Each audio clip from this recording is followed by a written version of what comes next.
రాష్ట్ర వ్యాప్తంగా పెరిగినటువంటి విద్యుత్ ఛార్జీలకు నిరసనగా వైఎస్ఆర్ కాంగ్రెస్ పార్టీ తిరుపతిలో విద్యుత్ దోపిడీకి గుణపాఠం చెబుదాం అనేటటువంటి వీధి నాటకాన్ని ప్రదర్శిస్తోంది. చంద్రబాబు నాయుడు గారు ఎలాంటి వాళ్ళో మీ అందరికీ నేను ప్రత్యేకంగా చెప్పనవసరం లేదు. ఆయన అబద్ధానికి ఓ బ్రాండ్ అంబాసిడర్. అసత్యమునే పలుకోవాలను అంటూ అధికారంలోకి వచ్చారు. 5 ఏళ్ల పాటు విద్యుత్ ఛార్జీలను పెంచనని 5 నెలలకే ప్రజలకు షాకుల మీద షాకులు ఇస్తున్నారు చంద్రబాబు. మరి ఎన్నికల కంటే మునుపు ప్రచార సభల్లో పాల్గొన్నటువంటి చంద్రబాబు నాయుడు గారు మాట్లాడుతూ, మేము అధికారంలోకి వస్తే ₹1 కూడా విద్యుత్ ఛార్జీని పెంచం అని అంటూ సూపర్ 6 అనేటటువంటి 6 అబద్ధపు హామీలతో దొడ్డిదారిన అధికారంలోకి వచ్చారు. మరి అధికారంలోకి వచ్చిన తర్వాత ఈ విద్యుత్ ఛార్జీల పెంపు పైన ముఖ్యమంత్రి చంద్రబాబు నాయుడు గారు, ఉప ముఖ్యమంత్రి పవన్ కళ్యాణ్ గారు, మరో మంత్రి నారా లోకేష్ గారుల మధ్యన జరిగేటటువంటి ఆసక్తికర సంభాషణని ఒక్కసారి చూద్దాం. చూశారు కదా, అది అప్పుడు. మరి ఇప్పుడు జనం నెత్తిన కరెంట్ ఛార్జీలు పెంచి ఆ విధంగా ముందుకు పోదాం. కానీ బాబోరు, మనం పవర్ లోకి వచ్చిన తర్వాత పవర్ బిల్లులు పెంచము అని చెప్పినట్టు గుర్తు. చూడు పవన్ కళ్యాణ్, నీకు అధికారం కొత్త, నువ్వు ఇంకా అలవాటు పడాలి. గెలవక ముందు ఈ జనంపై మమకారం చూపించాలి. గెలిచిన తర్వాత వీళ్ళ చేత కొరివికారం తెరిపించాలి. అదే నా పాలసీ. చెప్పిన అబద్ధం చెప్పకుండా చెప్పి అధికారంలోకి రావాలి. వచ్చిన తర్వాత మనం ఏం చెప్పామన్నది మనం మర్చిపోవాలి. నీకు విషయం తెలుసో లేదో, నిజం నా ఇజం కాదు. ఒకవేళ నేను నిజం చెప్తే నా తల 1000 ముక్కలు అవుతుందనే శాపం ఉంది, తెలుసా నీకు? నిజమేనేమో బాబు గారు, మరి అందుకేనేమో నేను మీకు శిష్యుడిగా వచ్చాను. వస్తే వచ్చావు గాని గురువుకు మాత్రం పంగనామం పెట్టద్దు. ఎంత మాట బాబు గారు, చిన్నప్పుడు నేను నా గురువుల్ని. అబ్బో, ఏం మాట్లాడినా నీ చైల్డ్హుడ్కి లాక్కెళ్తావు. సెల్ఫ్ డబ్బా తగ్గించు, సెల్ఫిష్ నేర్చుకో. అది సరే కానీ బాబు గారు, కరెంటు ఛార్జీలు పెంచితే ఈ జనమంతా ఊరికే ఉంటారా? ఊరుకోక ఏం చేస్తారు? 3 సార్లు ముఖ్యమంత్రి చేసి ఈ రాష్ట్రాన్ని అప్పుల పాలు చేసిన, సంపద సృష్టిస్తానని చెప్తే నన్ను వీళ్ళంతా ఓట్లేశారు. వీళ్ళకి మించిన అమాయకులు ఎవరైనా ఉంటారా? 100 అబద్ధాలు ఆడి పెళ్లి చేస్తారో లేదో నాకు తెలియదు, కానీ 1000 అబద్ధాలు ఆడైనా సరే అధికారంలోకి రావాలని నేను నమ్ముతాను. తమరు నిజ స్వరూపాన్ని చెప్పారు బాబు గారు. చూశారుగా చంద్రబాబు అంటే ఏంటో. అన్నమాట మీద అస్సలు నిలబడరు. కుర్చీ ఎక్కినాక మడత పెట్టి మరీ జనాన్ని తంతారు. పాపం ఈ విద్యుత్ ఛార్జీల పెంపు కారణంగా సామాన్య ప్రజలు ఎలాంటి ఇబ్బందులు పడుతున్నారో ఒక్కసారి చూద్దాం. ఇక్కడ మనతో పాటుగా ఒక సాధారణ గృహిణి ఉన్నారు.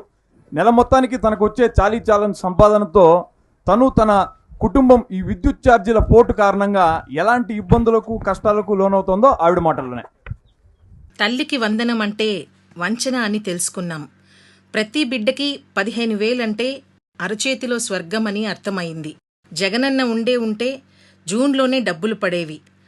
పథకాలు ఇస్తానని చెవిలో పూలు పెట్టాడు చంద్రన్న. కరెంటు ఛార్జీలు పెంచి వైర్లల్లో షాకులు ఇస్తున్నాడు. అప్పులు చేసి మరీ కరెంటు బిల్లులు కడుతున్నాం. చెప్తున్నా వినండి, చంద్రన్న వచ్చాడు అంటే జనాలకి షాక్ ట్రీట్మెంట్ తప్పదు. సంపద సృష్టిస్తాను, ఆర్థిక వృద్ధిని చేసి చూపెడతాను అని ప్రగల్భాలు పలికేటటువంటి చంద్రబాబు నాయుడు గారి హయాంలో ఒక సగటు వ్యాపారస్తుడు ఈ విద్యుత్ ఛార్జీల పెంపు కారణంగా ఎలాంటి వ్యతలకు లోనవుతున్నాడో, అతని కష్టాలు కన్నీళ్లు ఎలా ఉన్నాయో అతని అంతరంగంలోకి ఒక్కసారి తొంగి చూద్దాం. ఈ బాబన్ అంటే 15 కల్లి బిల్లు 15 వస్తుంది తప్ప దేవుడికే నామాలు పెట్టి ఈ నారావారి పాలన జనం నమ్మకానికి అవహేళన. నేను నిరంతర కష్టపడి సంపాదించిన సంపాదన అంతా ఈ కరెంటు బిల్లు కట్టేస్తే నా కుటుంబాన్ని ఏ విధంగా పోషించాలి? నాలాంటి సగటు మనిషి యొక్క బాధలు, ఆవేదనలు, ఆక్రందనలు ఈ ప్రభుత్వానికి పట్టదా? ఈ ప్రభుత్వానికి దండోరా బాబు.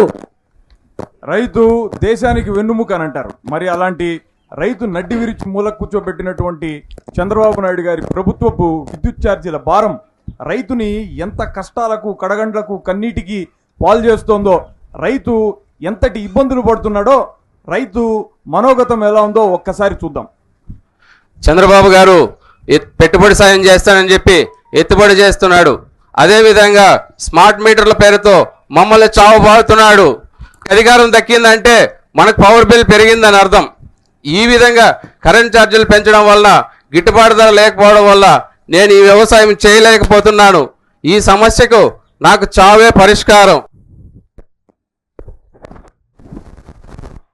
కూటమి అంటేనే కాలకూట విషం, మోసం, ద్రోహం. ఇదంతా మార్పు రావాలి, మార్చాలి. దీనికి మనమేం చేయాలి? ప్రజలందరినీ కూడా చైతన్యపరిచి వాళ్ళలో తిరుగుబాటును తీసుకురావాలి.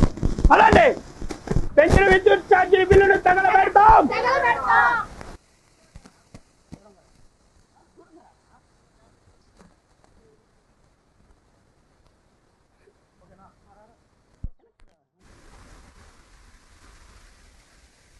రెండు 2029 నాటి కూటమి ప్రభుత్వానికి బుద్ధి చెప్తాం. మరి 2029 ఎన్నికల ఫలితాలు ఏ విధంగా ఉన్నాయో ఒక్కసారి చూద్దాం.